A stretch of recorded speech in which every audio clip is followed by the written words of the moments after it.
So in Chapter 5, Section 6, we're going to be talking about rational functions.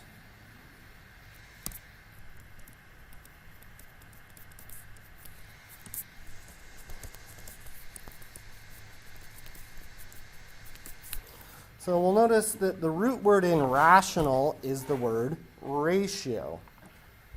So before we start talking about rational functions in general, let's talk about rational numbers. So rational numbers is the formal name for what most of us would consider fractions. So a rational number, the definition of a rational number is the ratio of two integers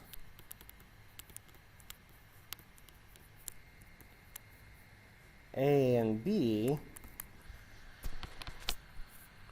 and b is not allowed to be 0.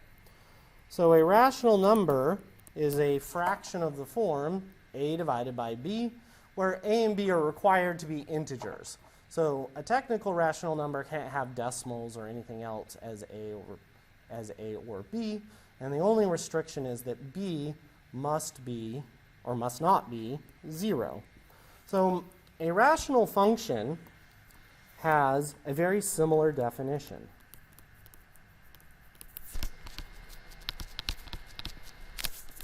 Is the ratio of two polynomials.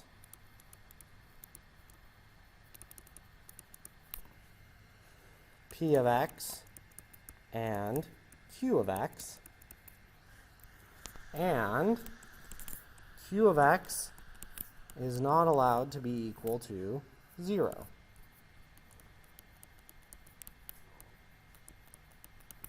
So in fact, the only difference between the definition of a rational number and a rational function is instead of using integers, we're using polynomials. This harkens back to what I mentioned at the beginning of class. From math's point of view, rational numbers or integers are the same thing as polynomials. So whether we're making fractions out of integers or we're making fractions out of polynomials, they are going to behave in exactly the same way. So all of your fraction rules that you know and love, that you've known for forever, are also true for rational functions because they're in the same abstract class of objects. So like I said, it's not important that we remember that, but it is important that we know that they are going to inherit everything that we do know, and that will be useful to us. So the other thing we want to take note of is the convention here. When we're talking about rational functions, if I say p of x, it means I'm talking about the numerator. And if I say q of x, I'm talking about the denominator.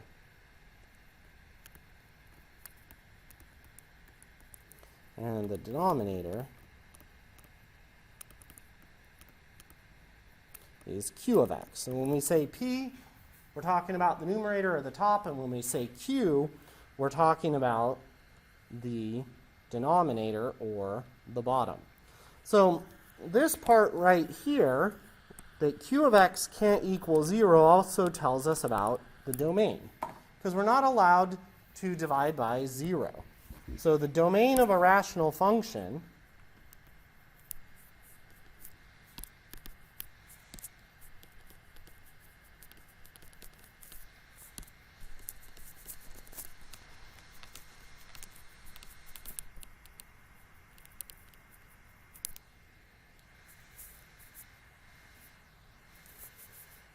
is all real numbers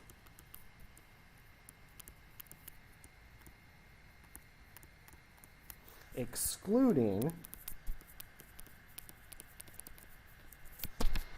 the zeros of q of x if they exist. So there's no guarantee that q of x will actually have any zeros, but if it does, those are exactly the points we take out of the domain. So remember, a 0 is an input to a function that has 0 as an output. So it is an input, not necessarily 0, whose output is also 0. All right, so let's take a look at example number 1. So we wish to find the domain of the rational function f of x equals x divided by x squared minus 6x plus 8. So the denominator is going to be our q of x, and so we need to exclude its zeros.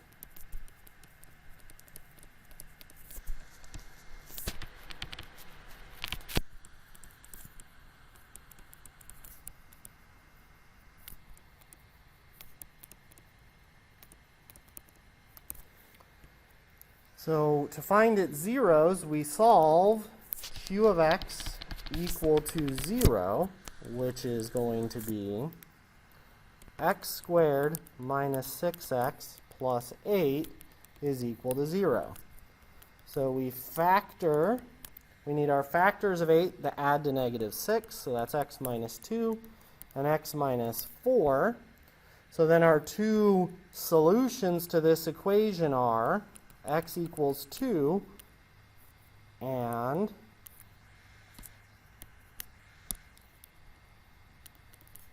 x equals 4. Well, it's technically an or statement. Or, so then the domain is from negative infinity to 2, unioned with 2 to 4, unioned with 4 to positive infinity. So when we exclude more than one point from the domain, we're going to get multiple intervals. So the way I like to help myself remember this is if I cut a piece of string 2 times, how many pieces of string am I going to have? 3, right? That's why I have 3 different intervals. If I cut it at 2 and I cut it at 4, I'm going to have the part before 2, the part between 2 and 4, and the part after 4.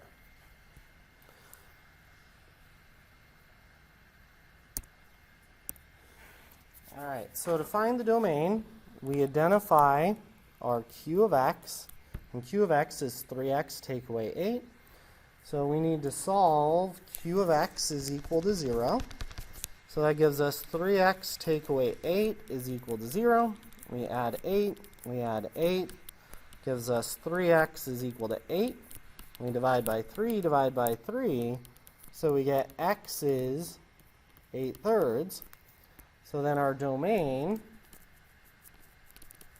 is going to be from negative infinity to 8/3, unioned with 8/3 to positive infinity. So we excluded one value this time, and excluding one value makes our domain have 2 different intervals, so 2 parts. All right, so something we do need to be a little bit careful about. We're going to always find the domain before reducing a rational function.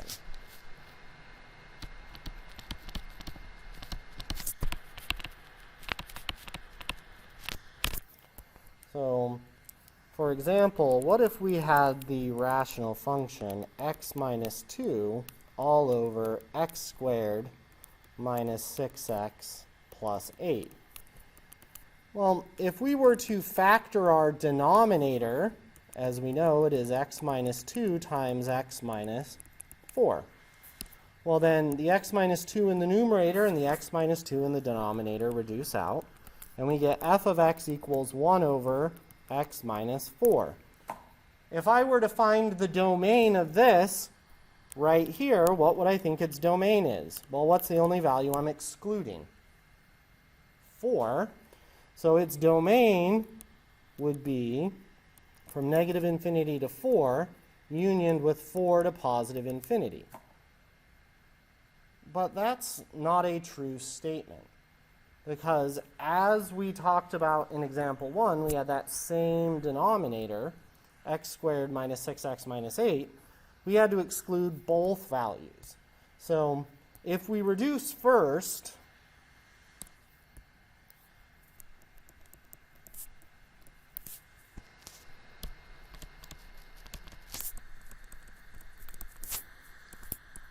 we may add points to the domain. So we need to be a little bit careful. So whenever we're just asked to find the domain, I know we like to simplify things. Don't. Just grab the denominator and go right from the beginning.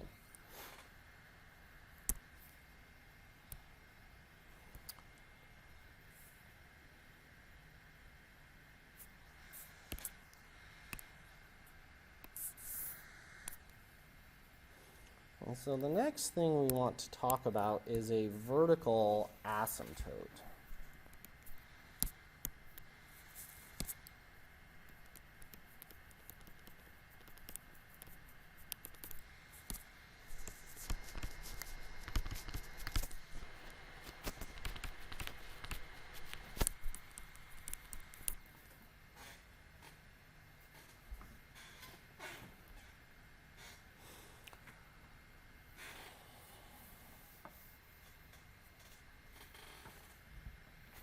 So the vertical line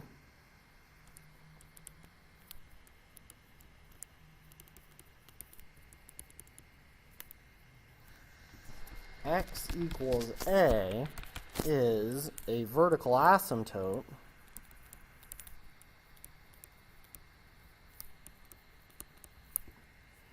if 1, a is not in the domain of f,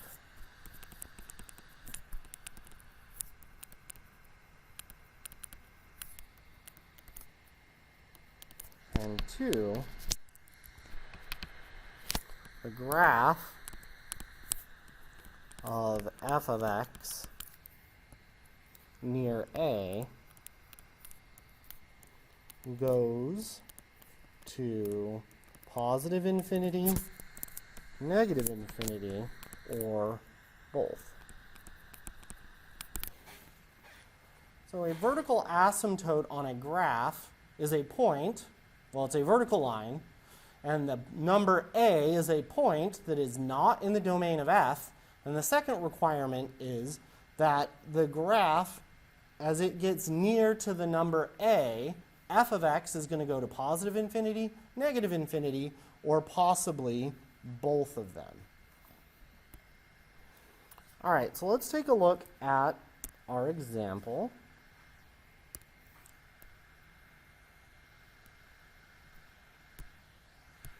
So we wish to find the vertical asymptote of this function. Okay, so the first part says that it is not in the domain of f. Well, we found these in example 1. We factored the denominator to be this, and the points we excluded, so the excluded points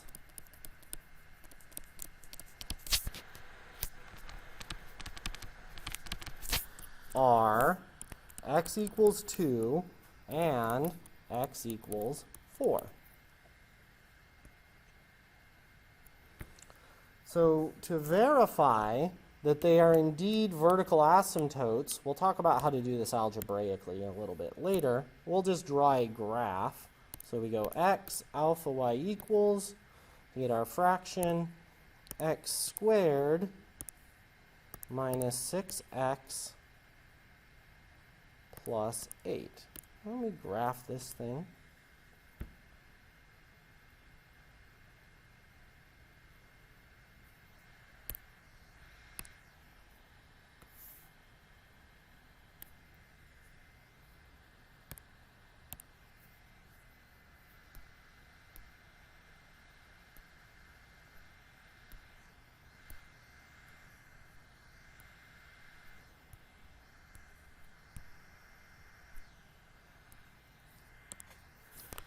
I were to graph each of these vertical lines,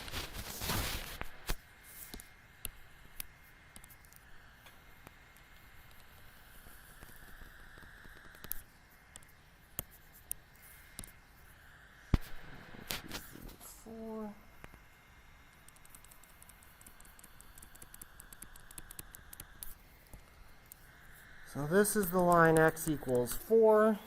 This is the line x equals 2. And we're going to notice that both of these are vertical asymptotes. So x equals 2 and x equals 4 are vertical asymptotes because my graph, as it gets close to this line, to x equals 2, from over here, it goes up on this side, up to positive infinity. If we switch to the other side down here, we notice that the graph goes down to negative infinity. And the same thing is happening here as we get close to 4. As we get close to 4 on this side, our graph is going up to positive infinity again. So to be a vertical asymptote, the point is not in the domain, but our graph has to either go up to positive infinity, negative infinity, or both. So the reason I said both is here at x equals 2, I have the red dashed line. When the graph is to the left of the dashed line, it goes up to positive infinity. And when the graph is to the right of the dashed line, the part I've marked in blue, it goes down to negative infinity. So it turns out we have some notation that goes along with that idea.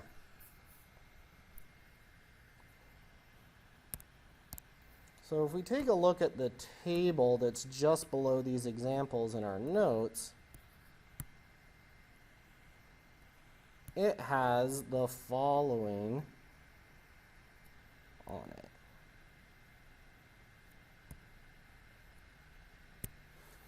So we have some of our what's called arrow notation. So when we have x, an arrow, and then a, and where an exponent would normally go, if we put a negative sign, this negative sign here means that we're approaching a from the left. So that means we would be using values of a, or values of x that are larger, or less than, we're approaching from the left, less than a. Similarly, if we were coming in from the other side, we would use the little plus sign to say we're coming in from the right. So here at our orange part of our graph over here, our graph is going to positive infinity. We would say x is approaching 2 from the right, or from the left, sorry, because we're coming in with values that are smaller. And we're going to positive infinity, so f of x is going to positive infinity. That's our arrow notation for this part. The part where our graph is going down right here is as x approaches 2 from the right, f of x is approaching negative infinity. So the arrow is an abbreviation for the word approaches or approaching. And it tells us where the inputs and the outputs are going. So when we approach from the left side of 2, our graph does something different than when we approach from the right side. From the left side, the graph goes up to positive infinity at 2. From the right side, it goes to negative infinity, and so forth. So we have our arrow notation that goes with this. So in this case, both x equals 2 and x equals 4 are vertical asymptotes.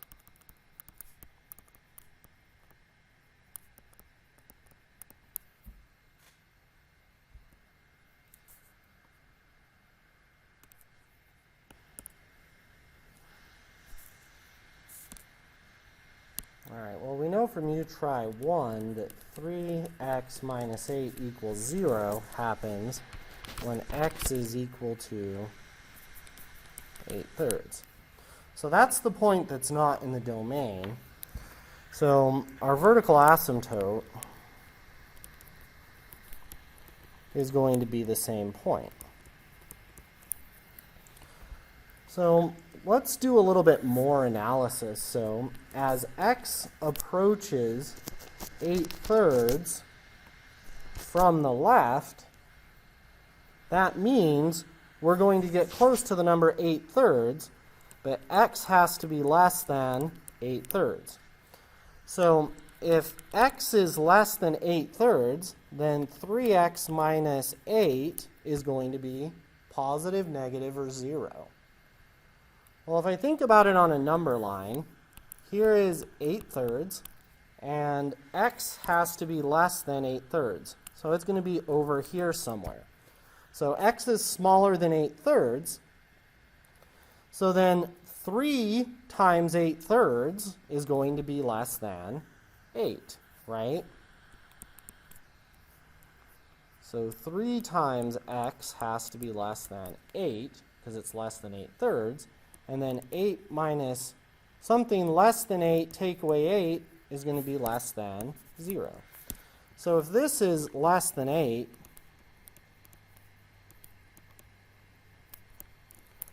so something less than 8 take away 8 means this entire thing is going to be negative.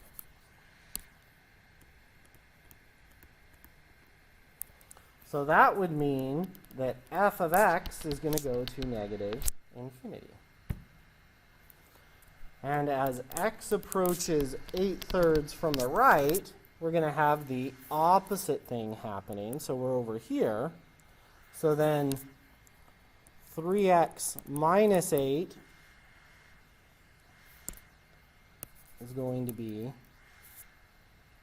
positive, because this is bigger than 8.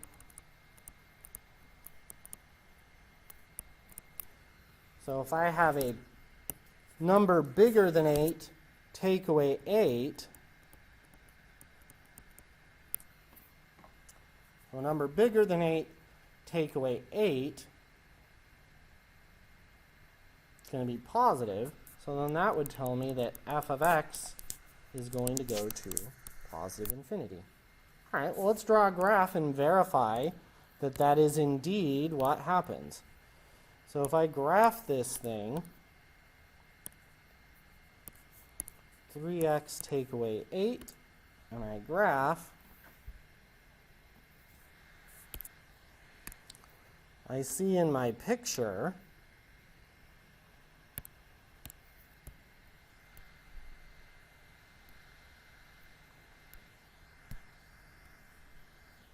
as my graph gets close to 8/3,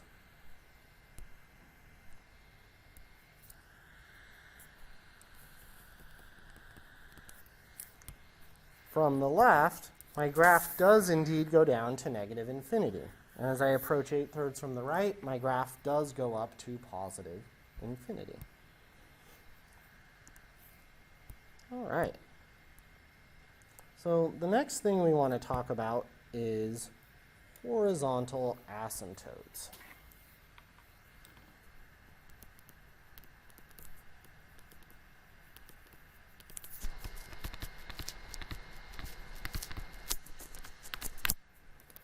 So if f of x is equal to p of x divided by q of x, so is a rational function,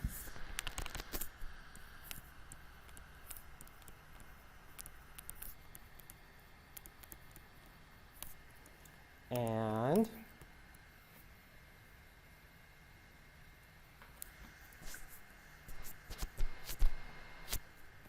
p sub n x to the n is the leading term,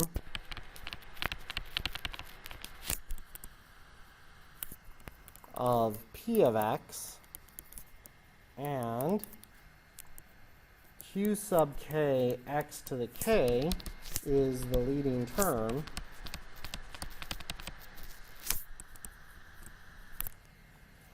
of Q of x, then one of the following three things is going to be true.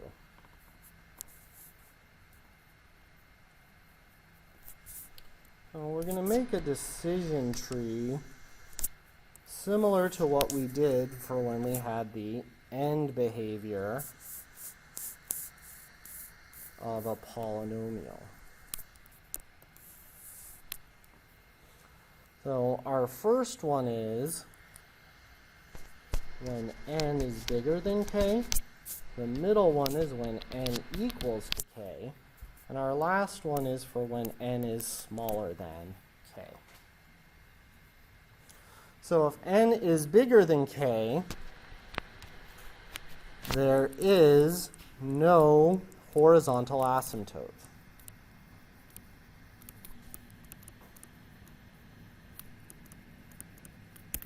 So I'll leave a little bit of room here because we're going to come back and add something. When n is equal to k, the horizontal asymptote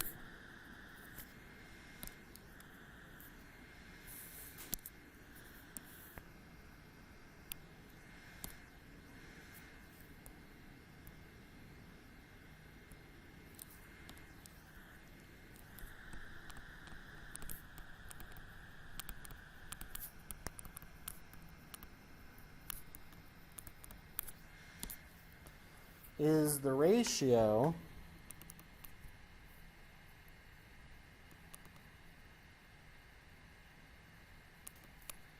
so is the line, I guess I should really say horizontal line,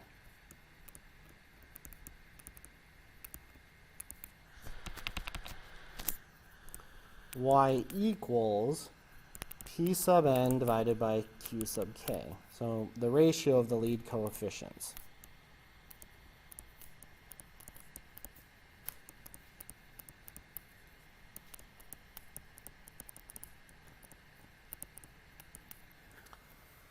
And n less than k, the horizontal asymptote,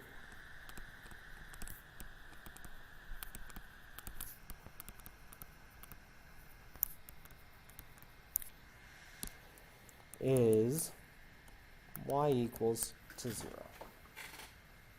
And that's it.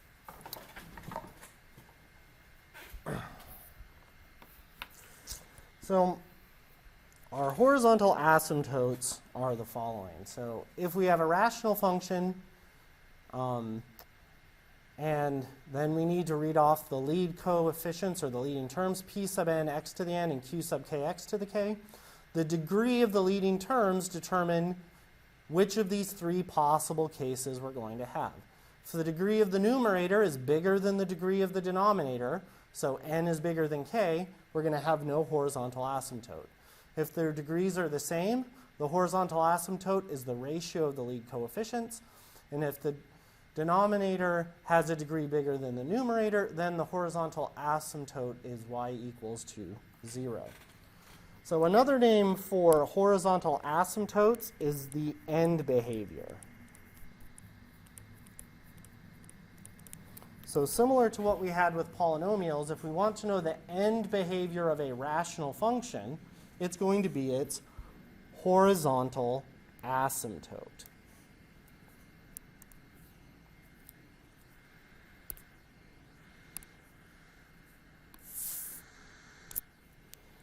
All right, so let's go ahead and do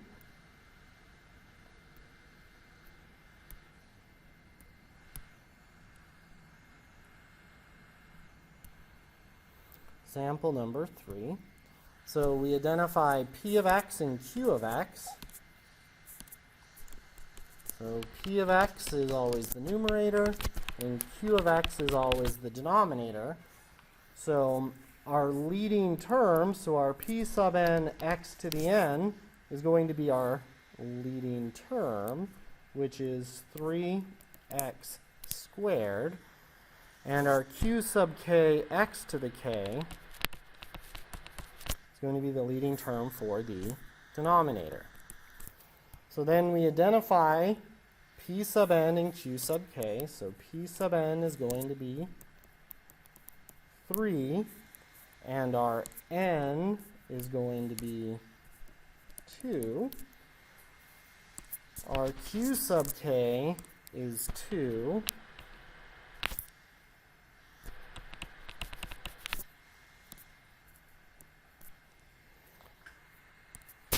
And our k is also 2.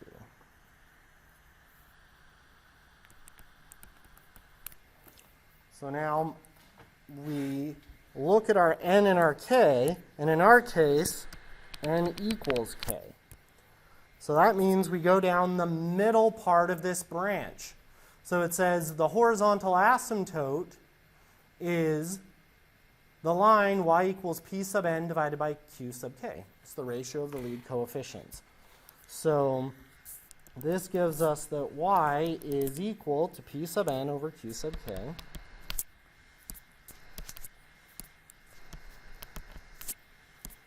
So we get y equals to 3 over 2. And that is our horizontal asymptote. So basically, to figure out horizontal asymptotes, we look at our lead coefficient and the degree, so our leading term. We determine the degree, and that tells us which of these 3 cases we're going to be in. And then we select the appropriate response based on whether n is bigger than k, n equals k, or n is less than k. So let's go ahead and take a look at a graph of this to help illustrate what exactly is happening.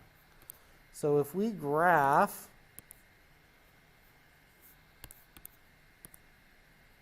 um, 3x squared minus 27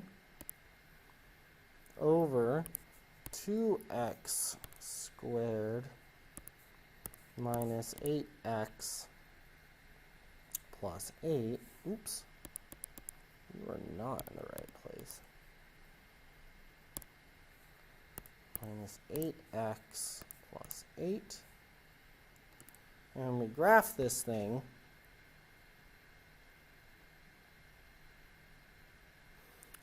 We see that it looks something like this, but let's graph our line y equals 3/2. So this is our horizontal asymptote. And let's go ahead and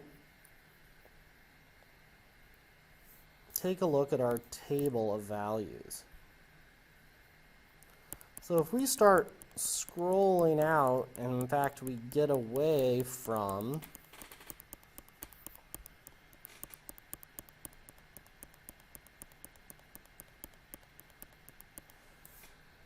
it's going to take too long, so let's go back in here and tell it to stop giving me fractions. I want decimals. So go to the end of y1, and I want to look at decimals. Go math, and we're going to choose decimal. Now when I go back into my table, it's going to give me decimals. And of course, we know what this is as a decimal, but let's do it anyway. Math, decimal, a second table.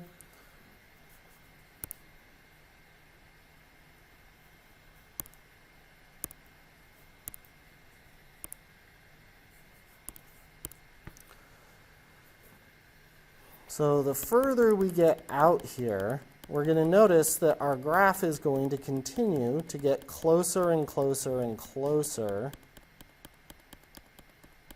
to this value. It keeps decreasing down, smaller, smaller, smaller. Let's skip a few. Let's go all the way out to 199. We look at our table, and when x is 200, we keep getting closer and closer. And in fact, that's going to happen forever. If I skip out far enough, so let's go out to 10,000.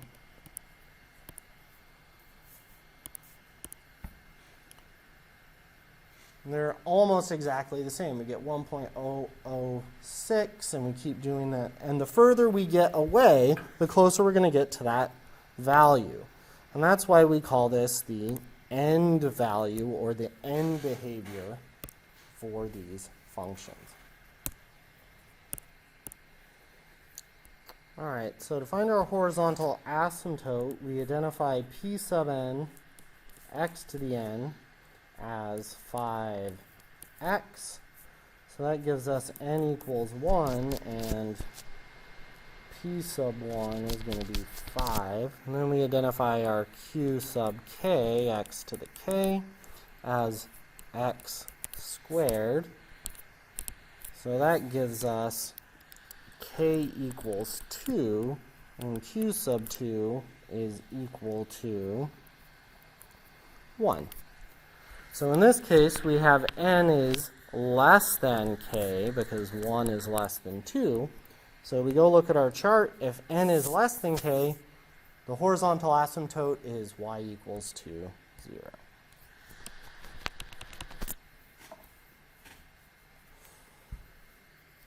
All right.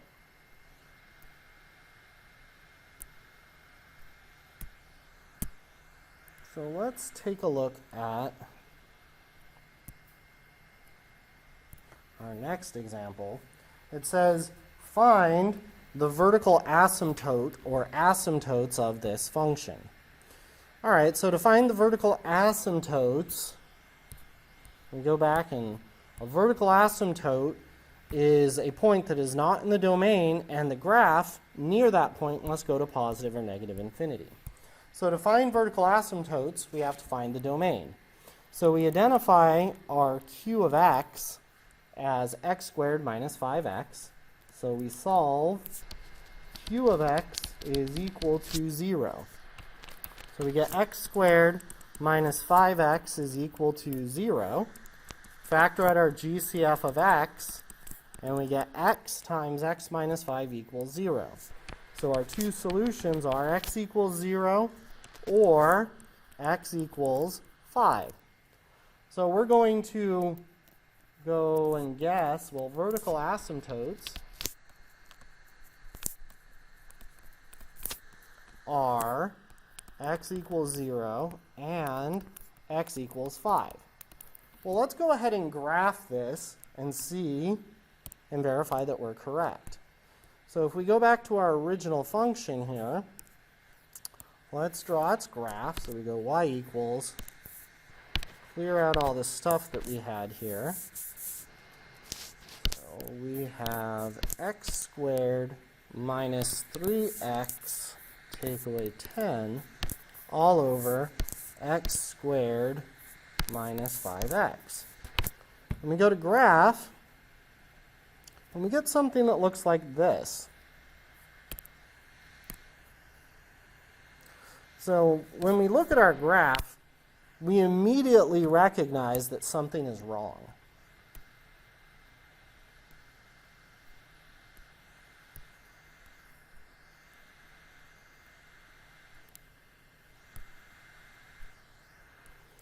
So at x equals 0, or the y-axis,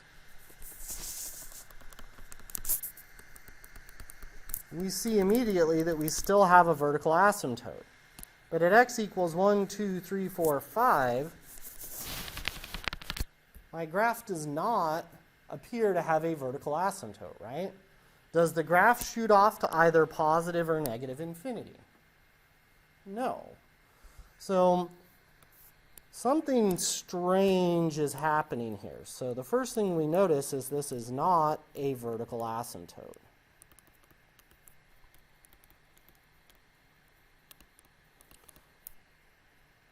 So we now need to figure out why. So let's dig a little deeper into our analysis. So our definition said it had to be a point that wasn't in the domain, and the graph had to go to either positive or negative infinity there. Well, when I look at this graph, it kind of looks like x equals 5 is in the domain. So I don't see the graph doing anything weird, right?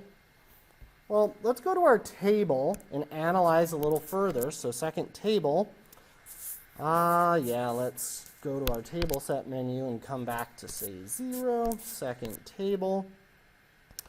All right, when I get to x equals 5, it does tell me error, so that's good. So my calculator's not lying to me, but something strange is still happening here. All right, let's dig a little bit deeper. So let's analyze f.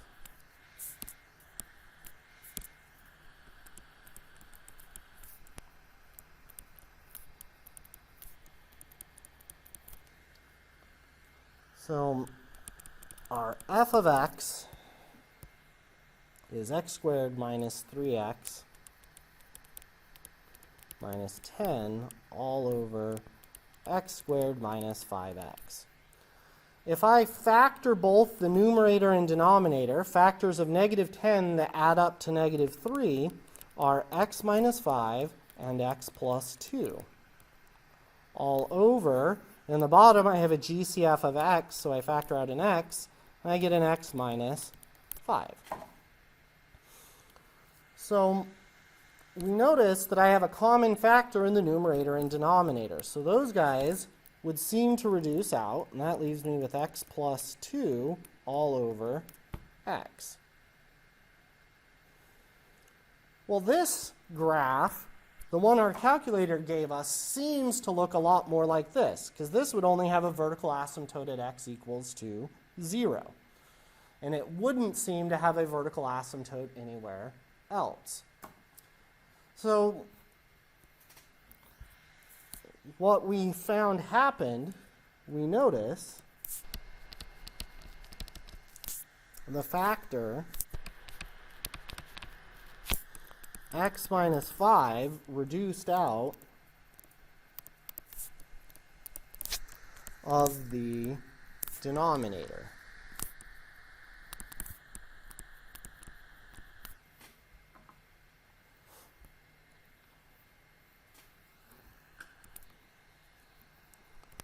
This is why the graph does not approach positive or negative infinity at x equals 5. So the reason a graph goes to positive or negative infinity at a vertical asymptote is the vertical asymptote is telling us what happens as we get very, very close to dividing by 0. But that factor reduced out of the denominator. So around 5, we were no longer getting close to dividing by 0. So at the very bottom of that part right here, we have the following statement, which will be helpful.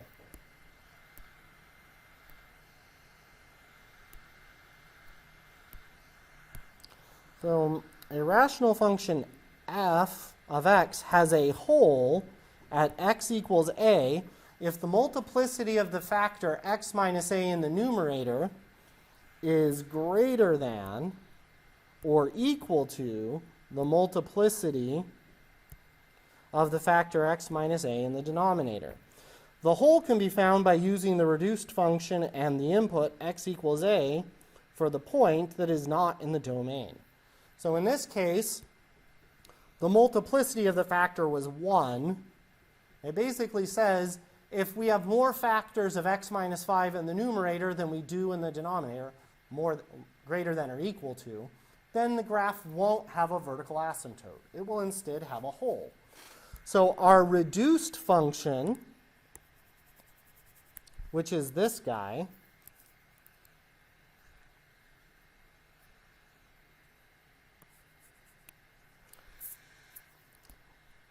can be used to find the whole. So if we put, I'm going to call it f hat of x, is our reduced function.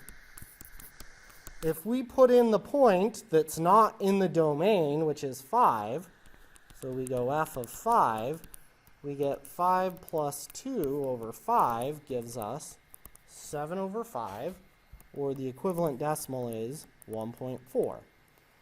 So that tells us our whole in our graph is at 5 and 1.4. So 1, 2, 3, 4, 5. I go up 1 and 0.4. There's actually a missing point, and that is our whole in the graph. And we find that by using our reduced function to find out where our hole is.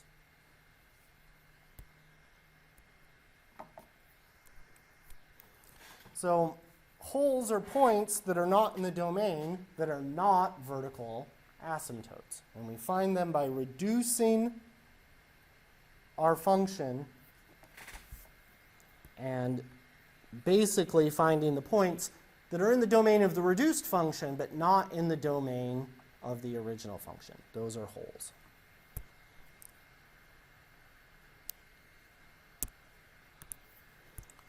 So the next thing we want to do is find an oblique or a slant asymptote of a function.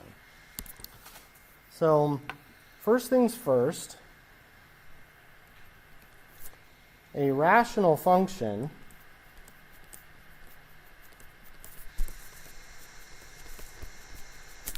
will have a slant or oblique asymptote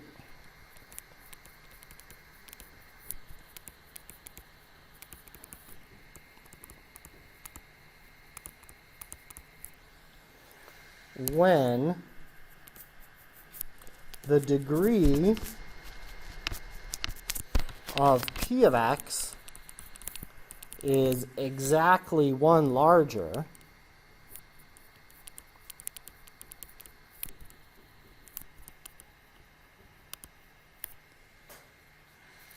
than the degree of q of x.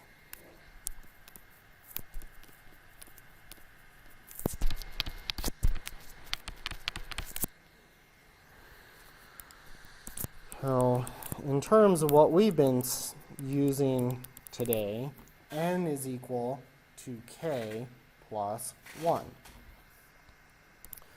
So, let's back up just a little bit and go back to this chart that we made. So, if n is equal to k plus 1, that means n is bigger than k. We can only have oblique asymptotes when there is no horizontal asymptote. So in this case, we need to check if n equals k plus 1. If so, find the oblique asymptote.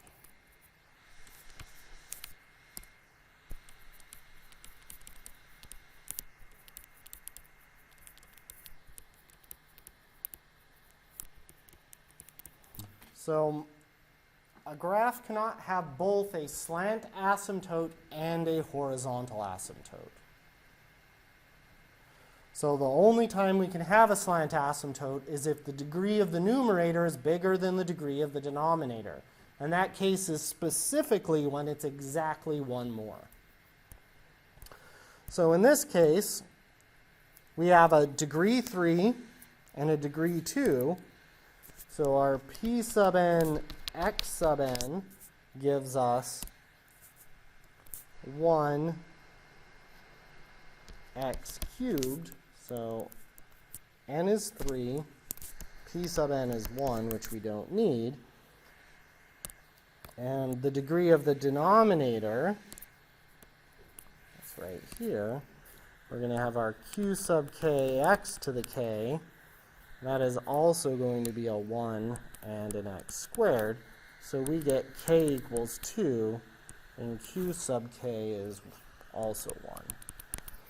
So n, so 3 is equal to 2 plus 1, so n is equal to k plus 1. So we have an oblique asymptote.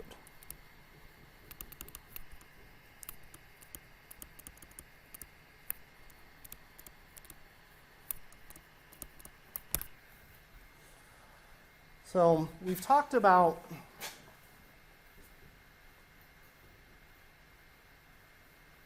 when there is an oblique asymptote, but we haven't talked about how to find one. So the oblique asymptote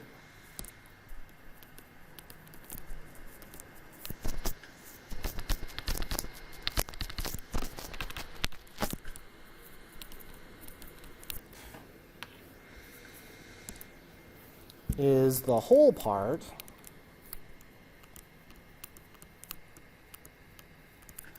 without the remainder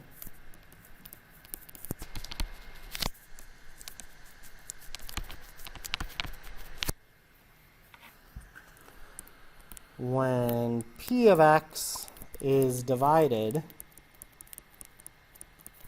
by q of x using division. So in some cases you can use synthetic division, and some cases we'll have to do good old-fashioned long division. So we need to divide x squared minus 2x minus 2 into x cubed minus 3x squared plus 3x minus 1. And we can't use synthetic division this time because it's not a linear divisor. So what times x squared gives us x cubed? Well, that's going to be x. So x times x squared is x cubed. X times negative 2x is negative 2x squared. X times negative 2 is negative 2x. And then we subtract. These guys reduce out. Negative 3x squared minus a minus 2x squared. So that's going to be plus, gives us negative x squared. 3x minus a minus 2x. So minus minus makes it positive. So 5x. And we bring down our negative 1. Then negative x squared. So what times x squared gives us negative x squared? That's going to be negative 1. We could actually stop here because we don't care about the remainder. So we don't need this. So we'll stop because we just want the whole part. So then the oblique asymptote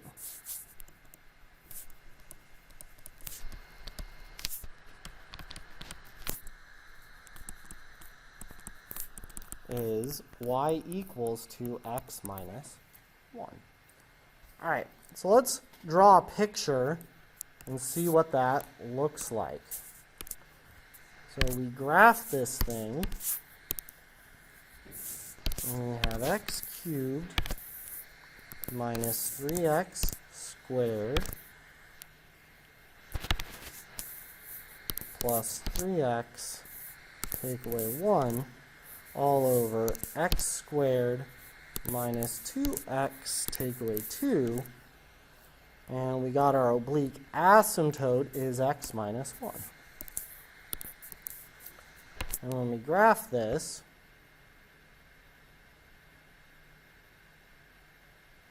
see our function looks like this, and then we see our oblique asymptote, which is that line.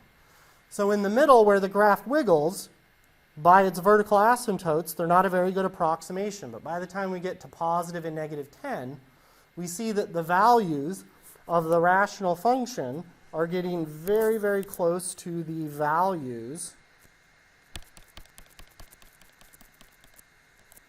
of this. So once again, let me turn them into a decimal so that they're human readable.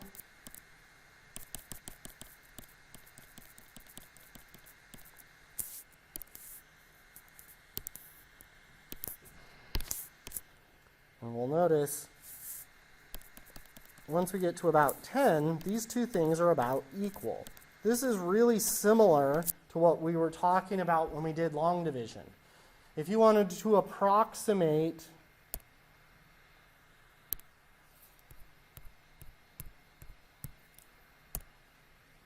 the number 187 over 3, you would do long division and then just throw away the remainder. So 187 over 3 is about 62.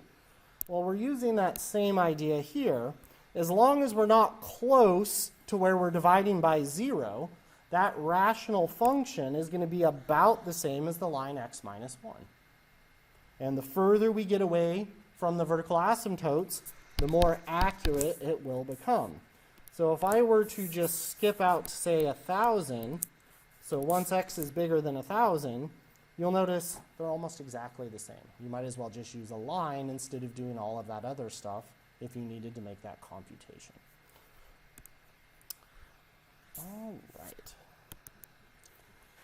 All right, so to resolve this example, we could do long division, but this time we notice that we have a denominator.